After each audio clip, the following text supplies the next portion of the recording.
जय हिंद दोस्तों। चलिए आज हम लोग प्रेजेंट इंडेफिनिट टेंस के बारे में बात करेंगे। प्रेजेंट इंडेफिनिट टेंस, आखिर प्रेजेंट इंडेफिनिट टेंस के वाक्य जो है हमें तो बहुत दिखते हैं, किंतु हम उनको देख कर भी उनके बारे में ना हम बता पाते हैं और ना ही हम उनको समझ पाते हैं कि ये कौन सा टेंस है। आज इसी के बारे में चर्चा करेंगे।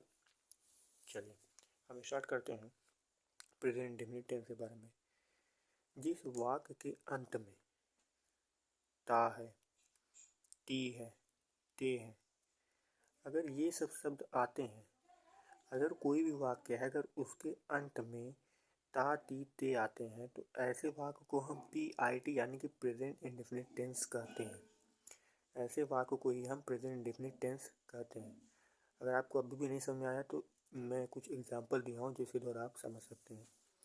यहाँ आप ध्यान दीजिएगा, यहाँ पे आप लोग देख रहे हैं कि वह स्कूल जाता है, ये एक वाक्य है। आपने वाक्य के अंत में देखा होगा कि ता है का प्रयोग हुआ है। अब आप ये बता सकते हैं कि ये जो है प्रेजेंट इंडेफिनिट टेंस है, क्योंकि यहाँ पे इसका पहचान हमने लिखा है कि ऐसे वाक्य को ही हम प्रेजेंट इंडेफिनिट टेंस कहते हैं। चलिए अब हम वाक्य बनाने की विधि के बारे में बात करेंगे। चलिए अब हम इसके रूल को समझते हैं, क्योंकि जब हम इसके रूल को समझाएंगे तब हमें ट्रांसलेशन लगाना सही तरीके से आएगा।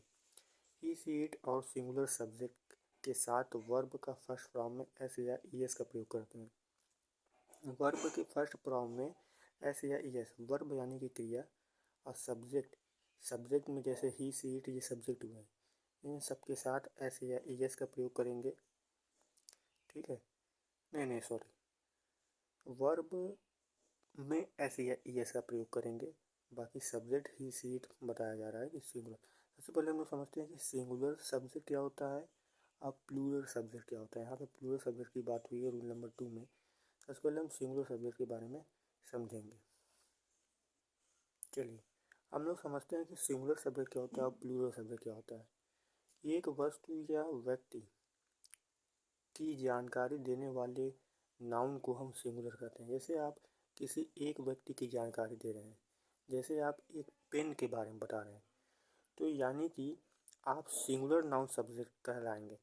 अगर आप एक पेन से अधिक पेन के बारे में बता रहे हैं, एक पेन से अधिक पेन के बारे में बता रहे हैं, तो आप प्लूरल नाउन सब्जेक्ट कह रहे हैं। ठीक है, चलिए अब हम सिंगुलर नाउन सब्जेक्ट और प्लूरल नाउन सब्जेक्ट क्या होता है इसके बारे में हम समझ लें।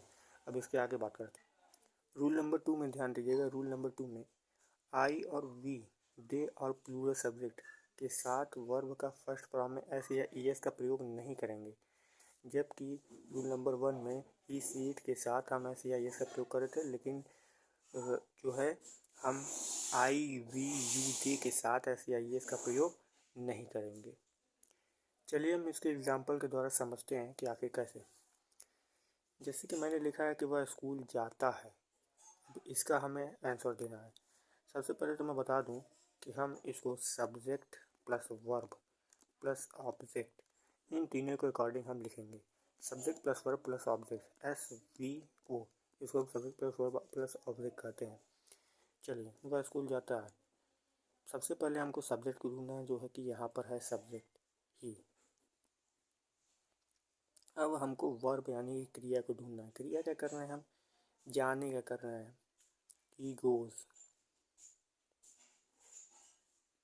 आप जान रहे हैं ना क्यों मैंने गोज लगाया, क्योंकि यहाँ पे आप लोग ध्यान दीजिएगा कि ही सी इट के साथ एस या ईएस का प्रयोग जरूर होगा, लेकिन आई और वी के साथ एस या ईएस का प्रयोग नहीं होगा। तो ही गोज टू स्कूल, ये हमारा कर्म था। हमने कर्म subject plus verb plus object, ये हमारा 3 पूरा हो गया और ये हमारा ट्रांसलेशन भी पूरा हो गया। अब चलिए हम ट्रांसलेशन 2 में चलते हैं, एग्जाम्पल 2 में चलते हैं। मैं बाजार नहीं जाता हूँ, तो सब्जेक्ट आई। अब नहीं जाता हूँ, यहाँ पे नेगेटिव सेंटेंस भी है, इसको ध्यान से समझिएगा। आई के साथ डू नॉट का प्रयोग करेंगे हम। अब यहाँ पर ध्यान दीजिएगा, रूल नंबर 2 में हमने कहा था कि आई और वी के साथ, आई वी यू दे, इन सभी के साथ एस या ईएस का प्रयोग नहीं होगा। तो एस या ईएस का प्रयोग हम नहीं करेंगे तो हम सीधे से लिख देंगे कि I do not go to market. ये सेंटेंस भी हमारा कंप्लीट हो गया। अगर आप चैनल में नए हैं तो हमारे चैनल को सब्सक्राइब करें। आगे हम आपको पास्ट इंडेफिनिट टेंस के बारे में समझाएंगे। धन्यवाद।